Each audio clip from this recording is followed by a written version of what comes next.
We no afraid, we no see no one where we afraid of. We no afraid, we no see no one where we afraid of. Yeah, this is Everton Blender. And it's all about the young police from Jamaica, seeing Young Police Channel. Big up yourself, Everton Blender said that. We no afraid, we no see no one where we afraid of. Blessed love, Rastafari. Yes, welcome to the Jamaica Young Police Channel. To our loyal viewers and subscribers, at the channel we are a group of law-abiding citizens who believe in the rule of law and respect the rights of every citizen, but not the ones who do not subscribe to such behavior. We do believe in and support preemptive strikes because it saves lives. That is a logical conclusion because preemptive strikes save lives and prevent the further loss of lives. We are all about saving lives on this channel. We at this channel aid criminals, their financiers, their supporters, enablers, and the likes with a passion, and we do not want them over here. Yes, let us repeat ourselves. We do not want any criminal supporters over here. Please, we do not want your views, your subscriptions, your likes, or your comments. Please go elsewhere where the red carpet is waiting for you. Over here, we want you, the criminal supporters, enablers, financiers, and all the likes, to go to prison or madness. Let me repeat myself. We at the Jamaica Young Police Channel, we do not want the criminal supporters and their circle over here. We want you to go to prison or madden. Moving on to our video. Yeah, so you're looking right now at your LCD, you're looking at a man. Your man is a Jamaican and he goes by the name Javon Pinnock. And you know Javon Pinnock, he's wanted for the murder of Javon Jemison, aka Blingers. And you know Blingers was a Jamaican in the United States of America, law-abiding citizen who believed in the rule of law, and he wasn't doing anything illegal or inappropriate in America. And this man, because he feel like he can do anything and get away with it, kill this young man. So now that he's wanted, we want you, wherever you see him, please call 119, let the police know that he's wanted in New York, in Queens, for the murder of this young man. And so that they can extradite him, or if he put up any form of resistance, they can send him to departure alone. That would be justice. So we're appealing, we're begging you, please use your conscience, decency, ethics, and your humanity. Yes, we are a human family. We over at the Jamaica Young Police Channel say informer for live and gunman for dead. And we say that without no apologies. So moving on to today's video. Yeah, so today, you know, you're going to, this is the first part of a 10-part series. We're going to tell you about Vybz Kartel. Yes, you know, with the war with the lynch mob and all these people, and a policeman by the name of Clinton Darling. As you know, Clinton Darling is in New York, and we're not going to tell you we're here in New York, you know. I know that he has enemies. I don't know if I'm one of his enemies because we have never had any problem, but you know, criminals don't like when time people who are committing crimes, they want to remain anonymous. I don't understand that, because as to me, I believe that anything that you're doing, you're supposed to be proud of it. Loud and proud. As to me, yes, I am loud and proud in what I'm doing. I am a proud informer. I don't like criminals, period. Not even family members, so people know that. So we're going to tell you about this war that Vybz Kartel turned Portmore, Waterford into concrete jungle. So the shadow of Waterford, a tale of blood, betrayal and legacy. In the gritty streets of Waterford, St. Catherine, where the air was thick with tension and the nights whispered of secrets, a story of ambition and destruction unfolded. A story of two men shaped by their environments, yet driven by opposing forces. On one hand stood Clinton Darling, a man who vowed to dismantle the chain of violence that strangles his community. On the other hand, you have a DJ Palmer, better known as Vybz Kartel, a lyrical genius whose music gave voices to the chaos, but also seemed to marginalize its perpetrators. Then you have the lynch mob, that are Mikey Pelpa, that are the Rasta man, yes, and his family. Vybz Kartel and Mikey Pelpa war live story I've never heard. You have never heard until now from someone close to my cousin Wayne, John Wayne Porter. Yeah, so it's not everybody that is afraid, to tell you things, because as we said before, and we tell you already, we're from the belly of the beast. Wayne was our cousin. When I put him on a pedestal, because he was a person who violated other people's rights, and we're going to support that. So you're going to hear about all of this war that happened in Waterford. My cousin just live around from the next road from where I used to live, in Waterford. We still have our house there and all of these. We still have family here. Let me say, the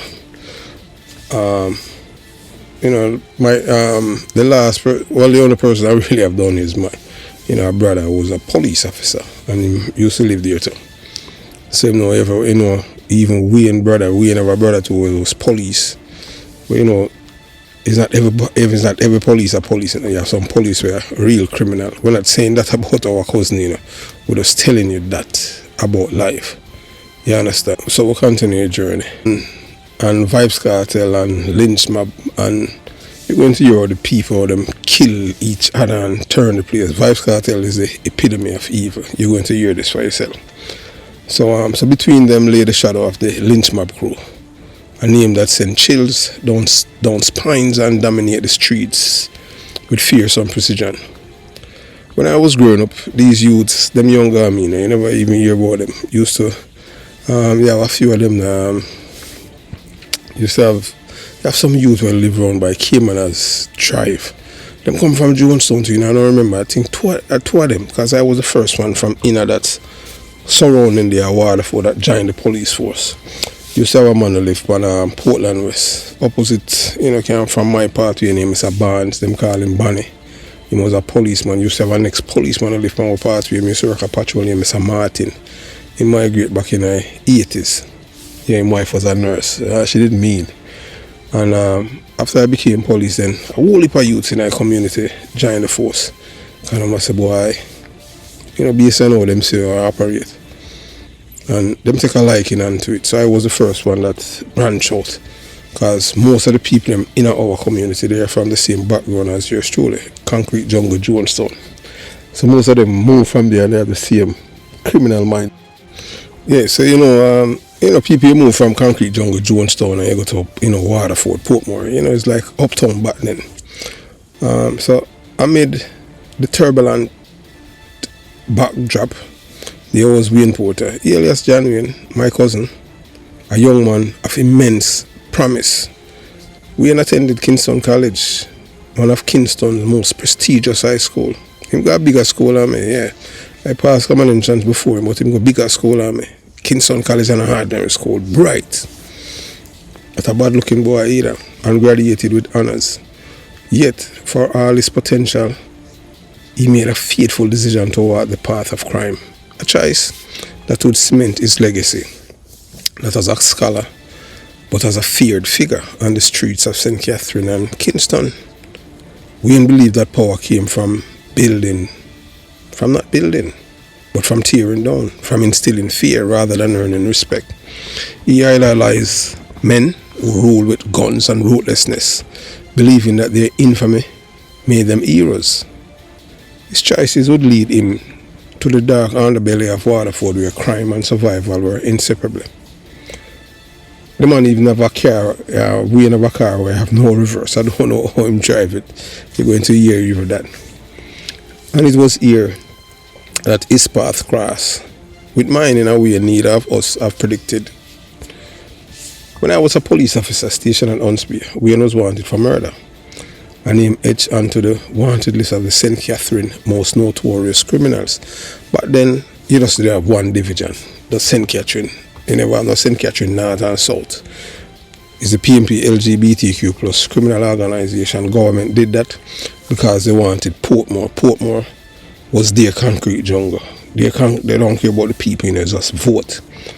That violent tendency and the criminality and that is what they impart to us as a people. So that's how he knew that I did not like criminals, especially people that violate other people's rights.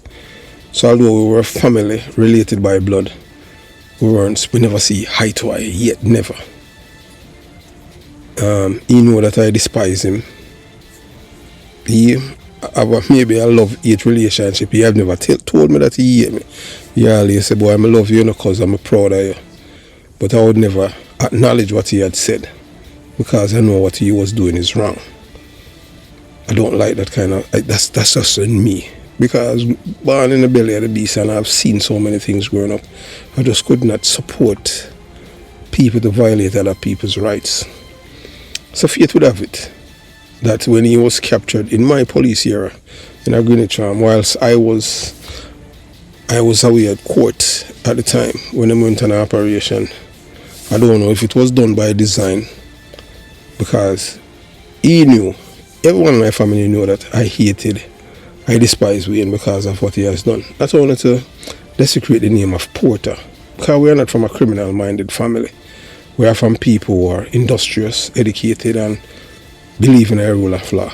So he was the first one from the Porter's family to desecrate the name.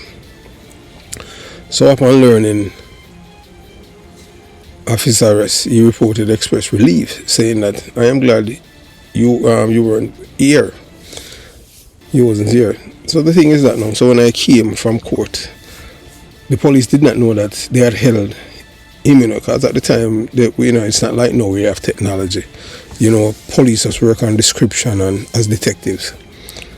So when I came in the office at Huntsville, he was sitting and had his head between his legs. You know, my cousin, him can't miss. So as I saw him, say, Wayne, where are you? And him laugh and say, boy, Chris, I'm glad to see you over there. I say, why? He say, boy, I know what you're doing them thing there. I say, you know, so you want to do. Him say, I know, but that's why I say I'm glad to see you over you. So I say, no, well, you no gun. And him laugh. I say, no, sir, I never have no gun. I don't have no gun. You know, say, I lie to my tell me. Say, yeah, man, you expect me to believe you. Anyway. So his fear wasn't of the police, but of facing me, his cousin, on the wrong side of the law.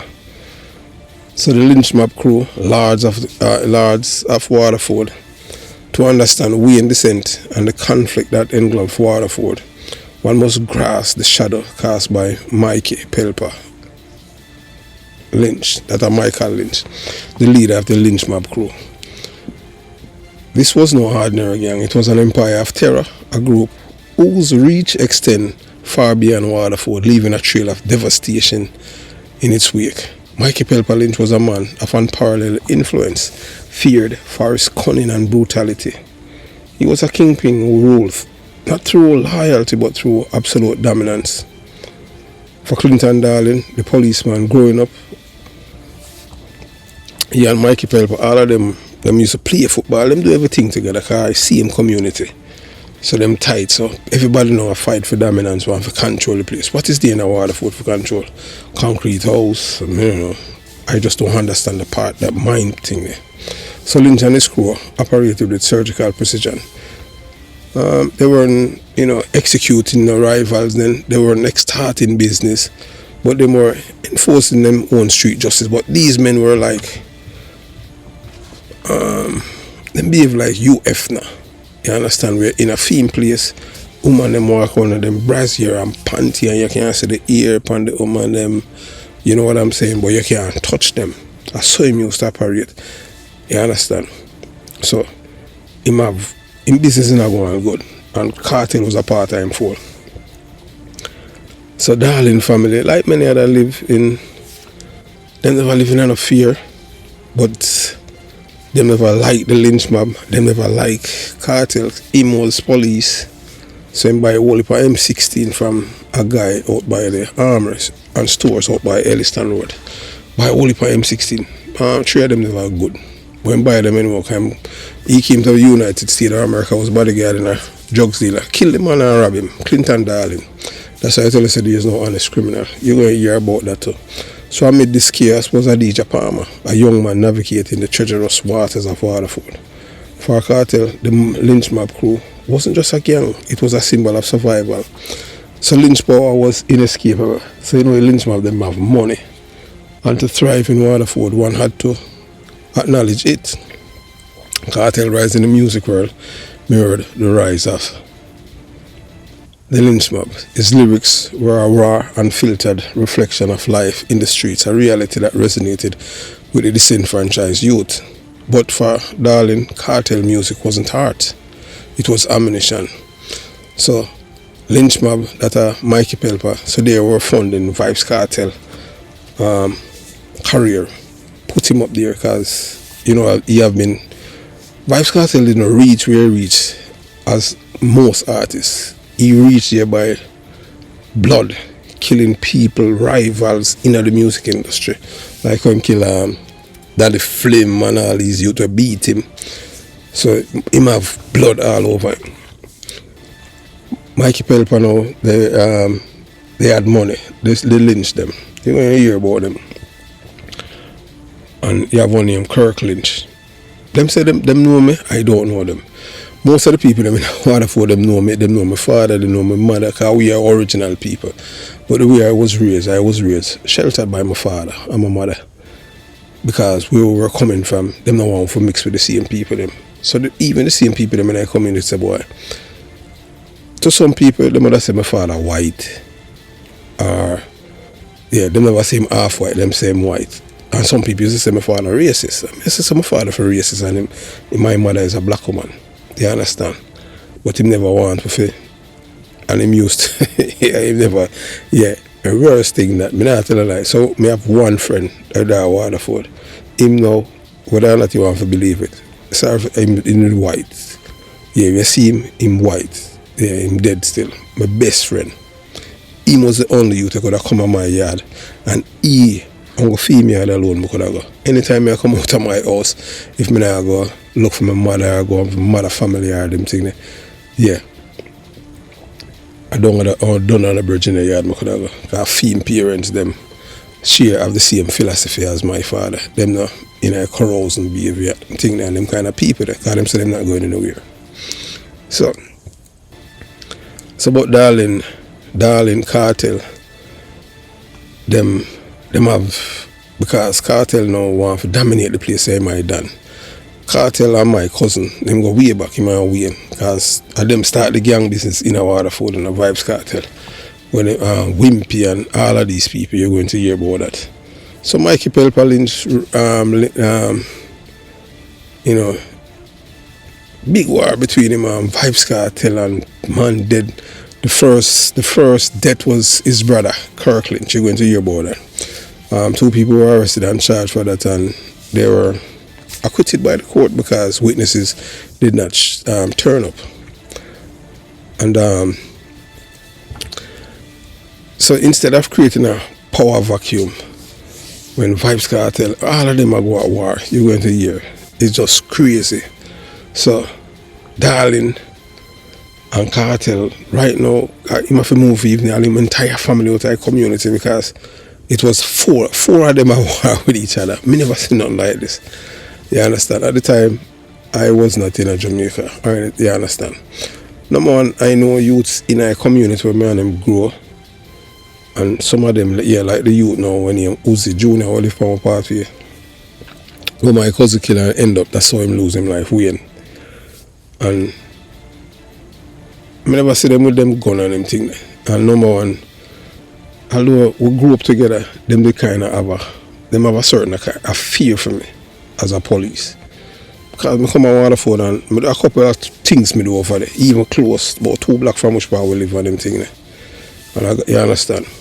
You know, like you, like Jarvis, I think him down Miami, I talk to him down Miami, and all of them know me and them thing there. And them know even the kind of, the reputation of me have once behind them thing there. And like even, you know, come look for my father and them thing there. And man, I say, boy, hey, you know, say, a man see and and step Chris, and I say, him say, boy, him wanted that once be, you know, him never know say, oh, wait, you understand, and that was back then, you know.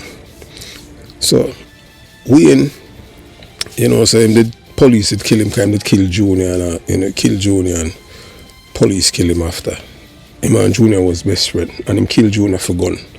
2 gun them, and him carry Junior go down our country. When I say our country, same country where his father come from, and my father. Because my grandfather have a place, the entire place, our place named St. Elizabeth, named Forest Mountain. Everybody will live up there, say, fruit of my grandfather land, that whole acres and acres of land. You understand? A stranger live on it, because I don't want anything that come to him like down there. So bring Junior down there and go rob the people them, and then when they come back, him kill Junior Alan Bambo. I've spoken about it before. So history became another cautionary in the annals of Waterford history. History written in blood and regret. So as a police officer, I watch men like Wayne rise and fall, their lives consumed by the very chaos they sought to control. But the story didn't end there. Darling, now a former police officer, found a new mission to challenge Kartel and the legacy of men like Lynch. To him, Kartel represent everything he despised, a man who profited from the glorification of violence while shielding his whole family from the consequences. So the feud between Darling and Kartel and Pelpa, just clash of personalities. It was a battle for the soul of Waterford. Darling, a man driven by ego, criminal, you know, and the desire to reclaim the community, stood against Kartel, a cultural icon whose music both chronicled and perpetuated the struggles of the streets. Eventually, Darling had to leave. He must move all of his family. So I don't see what's the reason. He had a son that was killed over there. His son, you know, all them things, they are non-ambitious behavior. That because as a father, you was police, but even although the man are police still doing it, all the man they behave like criminals still doing it. Me and the man there was no friend. Although them live round the road from me, we used to work the same place. We never share the same philosophy, so we weren't friends. So you know, I go say we hang out and him see me and him hail me. The man they know my, you know, my reputation as a detective and them thing there. So we not in the same clique. I want to share the same worldview and philosophy. Coming off to ask them, I just saw them stay. You know, them always involved in a nefarious thing. So in this war there was no clear victors, only the lingering question of what it would take to break the cycle. The shadow of the lynch mob crew still loom large over Waterford, a haunting reminder of a past that refuses to be forgotten. So during the war now you have a youth named Marcel. Marcel was lynch mob. Was Mikey Pelpa them top shatter. He was set up, you know, a guy when named Black Rhino, and the man them from the Slingers, the man them from Maxfield, them kill him on New Year's when he come from Black and White Party in a car with him girlfriend. She know who kill him, but the man them will kill him dead too. But that's the man who made Vybz Kartel run out of Michael Jordan slippers and beat some shell off of him, you know. Yeah, Marcel. And you understand, so Black Rhino, the same man of Vybz Kartel tried to kill after, he's responsible for the death of Marcel. Him did, why I don't know all them people that just live so just kill and like none. You understand? So as we unveil, you know, this tale, remember, this isn't just a story of Wayne Porter, Clinton Darling, Mikey Pelpa, Wimpy, or Vybz Kartel. It's a story of a community caught in the crossfire of lives shaped by choices and circumstances of a legacy that continue to shape Jamaica's future. So as we always say to the youth, the man them thing, a life of crime, you never hurt it. Because any idea, you hurt people and you hurt yourself. Because when you take a man's life, that is a life that him cannot get back. But that's why I want to support criminality. Yeah. As I can say, the only person that's really, that's from all of the war that's still standing is Vybz Kartel. Mikey Pelpa, you go here, Clinton Darling, so all of them. Vybz Kartel cannot go back to Waterford, per se. You know, but you understand. So him not live there anymore and I'm thinking about everywhere that him touches us, death and destruction. So this is going to be a 10-part series. Yes. People at the Patreon, they will get the entire series. So this is just an introduction to what is coming. We have so many things to share with you, our audience member. This hours, are you going to hear this for yourself? This is not us narrating anything. This you're hearing from somebody that have intimate knowledge and connection to everything that happened then. So have yourself a beautiful day. Jamaica Young Police Channel out.